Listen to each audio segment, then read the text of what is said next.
watu waweze wakakusifia. Tena ukiona unasifiwa sana, jua kuna kitu unakosea. Hauwezi ukasifia you are not Jesus, wewe sio Muhammad, rehema na amani ziwe juu yake. Wewe sio Mwenyezi Mungu kwamba you are so perfect. Utakosea tu one way or another. Kwa lazima ukubali kurekebisha, na ukikubali kurekebisha ndivyo unavyoendelea kukua, kwa sababu utalifanyia lile kazi, na sio ukubali tu kwa kusikia useme atajijua mwenyewe. Hapana. Hebu chukua muda, fanya reflection, alafu fanyia kazi ile uliyoambiwa, na utaona jinsi utakavyobadilika. Ile ni kwa ajili yako. Tutoke hapo kwenye kujitambua. Kitu kingine cha pili ambacho kitakusaidia kwenye safari ya ukuaji ni kufanya tathmini binafsi. Tathmini binafsi, self evaluation. Lazima ujekee utaratibu wa kufanya tathmini binafsi. Maisha sasa hivi mnaoishi vijana yana kelele nyingi sana. Haujakaa vizuri, kiredio ana challenge, mara na view wamenuniana, mara tarehe 14 wamepatana na yule ndo mpenzi wake. Hata uelewi. Haujakaa vizuri, Diamond si kamfanya nini nani, utaanza kufuatilia ili kwaje? Hivi ni kweli? Kwa nini kweli Zuchu ana mimba? Yani there is a lot. Yani kelele ni nyingi. So usipokuwa makini utapotea katikati ya hizo kelele. Yani utajikuta unajipoteza. Kwa nini? Kwa sababu upati muda wa kuwa na wewe. Na kuna wale watu ambao yeye muda wote amezungukwa na watu. My friend, upweke sio huzuni.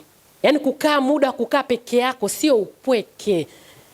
Yani lazima kwenye maisha yako give yourself time ya kukaa mwenyewe. Na sio tu kukaa tu, weka utaratibu wa kufanya kikao cha wewe na wewe. Ama nirudie.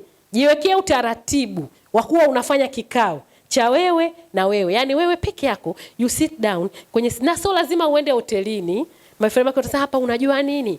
Mazingira yetu ya wewe hata kama unakaa chini ya mwembe, you just sit down there. Kama ni chumbani kwako, jifungie, punguza sauti ya redio and sit down, talk to yourself. Lazima ujitengenezee uwezo wa kuwa na uwezo wa kujipa kampani wewe mwenyewe. Sio lazima muda wote umezunguka na marafiki, ndugu. Yani mimi kukaa peke yangu mimi hata siwezi. Una shida. Ukiona uwezi kujipa kampani mwenyewe, una shida, kwa sababu wewe lazima uwe rafiki yako wa kwanza. Ukijipa utaratibu wa kujekea vikao, utajiambia ukweli.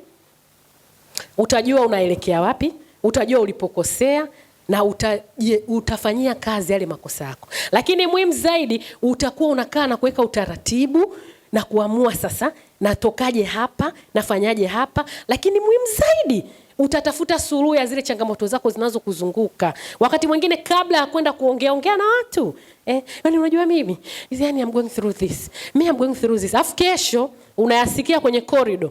Unaweza kusema ni binadamu wabaya sana. Nimemwambia kwa njema sawa, unaniambia mimi, unajua mimi uwezo wangu kubeba vitu. Naweza kubeba vitu. Unajua mimi friji langu kama inagandisha au ligandisha. Mimi mwenyewe na makorokocho yangu, ukiniletea kwako naona afadhali nimesha guess up na fumua. Muoneni hivyo fulani. Kuna 1 2 3 4 5. Kwa badala kulaumu watu, hebu punguza. Sisemi tusishirikishe watu vitu. Don't get me wrong.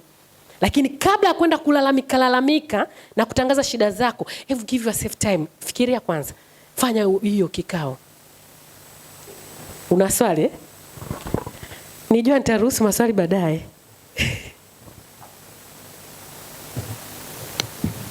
Yes. Naomba nimalize afu nitaruhusu maswali. Kwa hiyo kwenye kikao hapo muhimu sana jiwekee utaratibu. Mimi tokea nilianza kufanya kikao nikajikuta nafanya self reflection kwa kiasi kikubwa sana. Na najiambia ukweli, na ukiwa una utaratibu huo wa kujifanyia hivyo kikao, utajikuta ni mtu ambaye ukifanya makosa haichukui muda mrefu kujiambia ukweli. Yaani mimi naweza nikafanya kosa asubuhi jioni nikasema sizi ya pale uliboronga. Pale my friend ulijichanganya. Yaani no, hautaki kurudi. Najiambia kabisa kwa kujitaja jina langu. My friend pale nilikosea pale mwenyewe. Afu nasema okay, sasa hapa tuna way out, tunafanyaje? Tukitoka hapa tunaenda wapi? Afu najiambia ukweli. Afu nasonga mbele. Hii itakusaidia sana na utaanza kuona mabadiliko. Lakini kitu cha 4, jiwekee malengo. Yaani ukiachana na malengo yale ya kununua simu, kununua gari, kujenga nyumba, sijui kufanya vitu gani, weka pia malengo ya mabadiliko ya tabia. Yaani wanasema nini? Kuna msemo wa Kiswahili, wahenga hapa sana mimi ndo tumepishana. Wanasema tabia ni kama ngozi, kuivua huwezi. My friend, tabia inavuka.